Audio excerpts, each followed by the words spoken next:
Cartoons, cartoons, cartoons. Been there, done that, been there. Oh, God, seen that. Like, I've seen this too. Like, why is nothing original anymore? Seems like everything nowadays has been done to death in every single cartoon I've ever seen. Seriously, why is nothing original anymore? Well, technically every idea has already been thought of, but nothing is original because nothing can be original. We're all just copying things we like from other people who probably copied those things from someone else. The cycle never ends. It's just a cycle of inspiration. Who the hell are you? Ripping off. Oh, I'm Robo. Hi. The most popular YouTuber in the world. Yes, thank you, real actual audience that we have now, but only for this part. I know, I am great. Oh, wait. Is this a collab episode?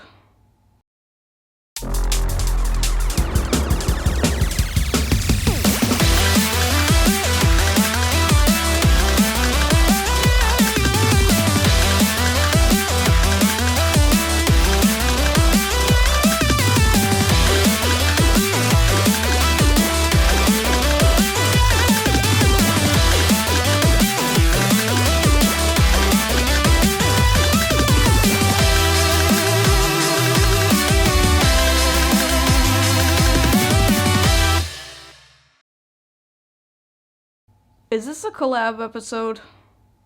Yeah. Did you not receive the letter I sent via carrier pigeon? No, I'm sorry. I was too busy going to the apothecary and taking my hat to the haberdasher. Anyway, what is this collab about? I don't know, something about misused cartoon tropes and top 10s. Honestly, my handwriting is kind of bad. Like, even I don't know where I was going with this. But I'm not a top 10 channel. Are you sure you're not supposed to be on Phantom Strider's channel? Yeah. Well, fine then. Why don't you start things off?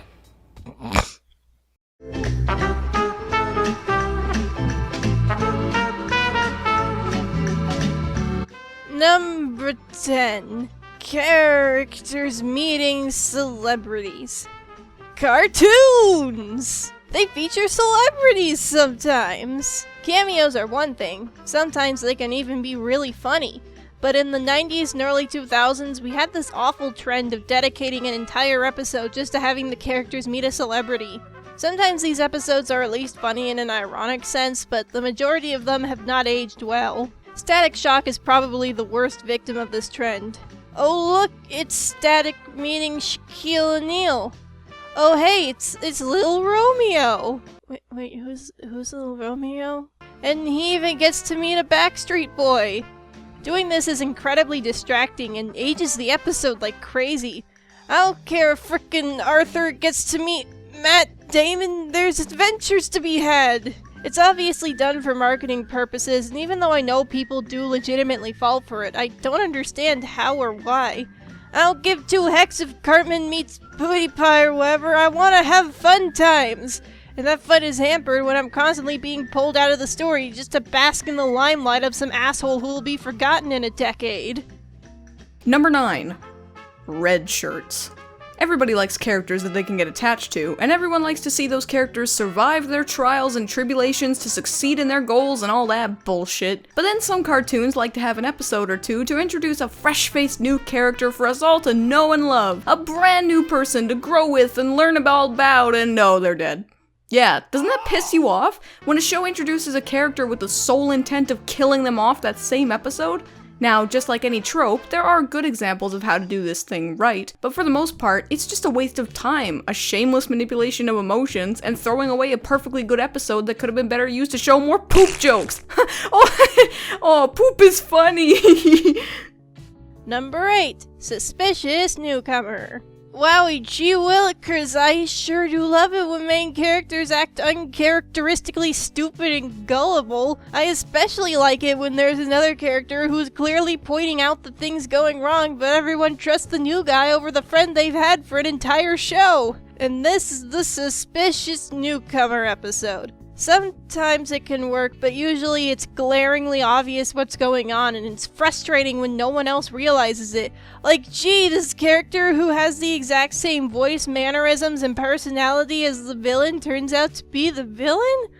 What a shock! Half the time these episodes feel lazy and forced, and all of the time they are.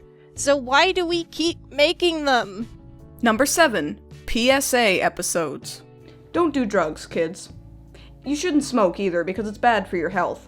And if you have sex, you should wear a condom to protect you from STDs. There! Was that so fucking hard? No, that really wasn't hard. So why do cartoons feel the need to dedicate full episodes to hammering in messages about positive thinking, saying no to drugs, anti-smoking, and other ham-fisted agendas that go completely over the kiddies' heads? Now, there's nothing wrong with trying to incorporate a positive message in your cartoon, and it is important to teach people about certain issues. But it should be the parents and teachers who do that, not fucking cartoons. You're telling me that I'm supposed to endure 20 minutes of Sonic running around and acting like a complete dumbass, only to have him lecture me on why I shouldn't get inside a tumble dryer? If I have Sonic as my role model, I deserve to die in a tumble dryer. Number 6. Gross out episodes. Now, gross out humor is not inherently bad. Like all types of humor, it can be done well, but must be executed with care. Unfortunately, a large amount of people don't seem to understand this and instead make episodes gross for the sake of being gross. But guess what? And trust me, I'm about to blow your mind with this revolutionary concept. Are you ready? You ready? Better grab your armrests and brace yourself for this. Gross out episodes that aren't funny are just gross. Wow, who would have thought? There's a plethora of examples of this, but to keep the editor from throwing up over the keyboard, I'll just name one in particular. Fungus Among Us from SpongeBob SquarePants. A lot of people say that the Splinter is the grossest episode, and yeah, I can see why. But those people are also objectively wrong. This is the true horror. Like, I'm 100% issuing a content warning here. If you're sensitive to this kind of stuff, skip to the time code. I'm not kidding. It's just that gross. I don't want people throwing up and it being my fault. The entire episode is just, oh, look how gross this mold is. Oh, look, copious amounts of people are eating the mold. Oh, look, SpongeBob's in a bubble just festering in his own grossness, and they even animate like the particles of mold flowing around it. It's hyper detailed. Oh, why? I feel sick just talking about it. Number 5. Sudden intelligence equals evil. Have you ever noticed how negatively cartoons portray intelligence? If you're smart, you're a nerd. If you're passionate, you're a dork. If your IQ is even slightly above the average breadwinner's viewer, then you may as well be Hitler 2.0. So it goes without saying then that any character in a cartoon, regardless of who they are normally, will become an evil jerk when they suddenly become super intelligent. But why is that? What do cartoon creators have against intelligence? You're only further cementing the negative image that cartoons already have by repeatedly doing this shit. Basically, the lesson here is, don't strive to build up your intellect, kids. Be as dumb as you possibly can, because how else are you gonna be a good, honest person? Fuck all that noise, you know? Number 4.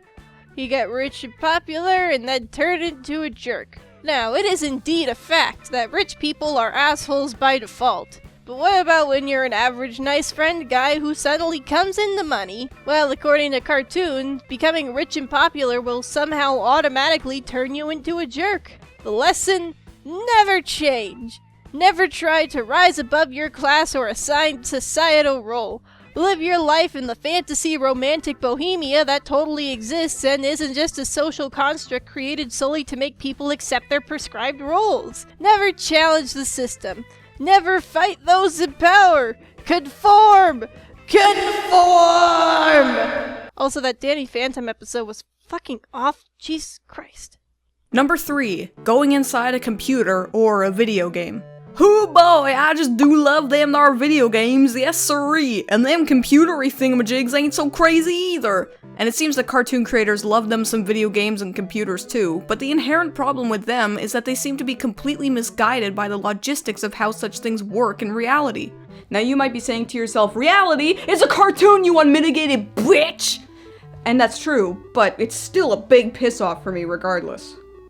A video game is not a whole world stuffed inside a game disc, and a computer is not a magical box capable of doing anything anywhere at any time. Basically, to cartoon creators, computers and video games equals do whatever the hell you want because we think it's funny. Well, sorry Charlies, but that don't sit right with me. I'm a big old computer dork, and I likes me some video games, but not like this. Just like period piece episodes, it's never done right, and it really sandpapers my sphincter every single time. Number 2, fantastic Voyage parodies. What's that? Hold on. Number 2, those episodes where like all the people shrink down and go into someone's body to cure the disease or get some chemical or something, you know, those. This is probably the most well-known trope of this list. There is a near innumerable number of examples of this trope. But do we even know where this trope originated from? Well, I do, because I'm the smartest person in all the world. It's from a 1960s film known as The Fantastic Voyage. And for whatever reason, this trope has been used and diluted so many times that most people don't even know where it comes from anymore. It's the Western equivalent of the swimsuit episode. You have to actively try to find a mainstream cartoon that doesn't use this trope. It's insane. I honestly have no idea why we keep doing it, but this needs to stop. Like, the majority of these tropes are just things that are mishandled and could be done well if written with the right amount of care, but not this, not here, not this time. This is a trope that is so utterly overused that it needs to stop. Please stop! Stop it! Stop! Number 1. Taking care of a baby. People are inherently protective of babies. Obviously, I mean, we need them to continue our existence as a species, so we have to take extra special care of the fragile little sacks of germs, poop, and sticky flesh. For some reason that completely escapes me, however, cartoon writers think it's just nut-twistingly hilarious to have somebody take care of a baby. Oh yeah, it's just a laugh and a half to look after those amorphous blobs of bile and misery. Because of this, it becomes the worst trope ever to be used in cartoons, since it's always the same goddamn jokes every single time. You know what I'm talking about. The puking, the pissing, the pooping, the incessant crying, the getting into harrowing situations that often require the caretaker to get horribly maimed. You know, all that trite bullshit. It seems like every cartoon on the planet takes a crack at this cliche. Not once is this ever amusing, and not once is there more than an ounce of creativity inside a single frame of this concept when it scrapes its dead weight into a cartoon. Probably just one more reason why I absolutely cannot stand those little nasty reservoirs of viscous abhorrence. You'll probably say, hey, you were a baby once, so how can you hate them? Well, chaps, I got over my disability, and so can you, because if you let this baby love go unchecked, it'll lead to something even worse. Deadly Death Disease.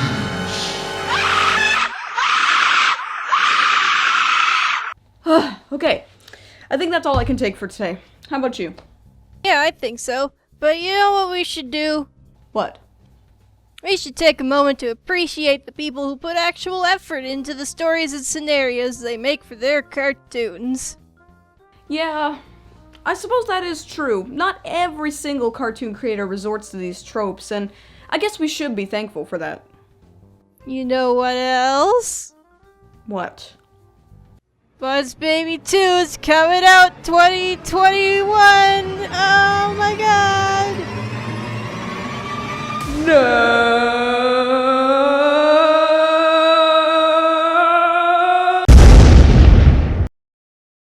Hey everybody, thanks for watching our video of the top 10 worst cartoon tropes, and very special thanks to Robo from Robobuddies for joining me for this list. If you want to check out her channel, her link's in the description and it'll be on the screen for you. I had a lot of fun doing this, and you know, stay the hell out of my room because I don't like when people are barging in my room all the time. It pisses me off. You know, Fiction Addiction did it, Phantom Strider, he did it, and everybody's always barging in my room, so just quit it.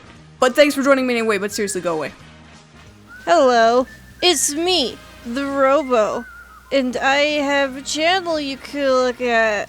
Thanks for collab me doing, okay, I gotta go now, bye.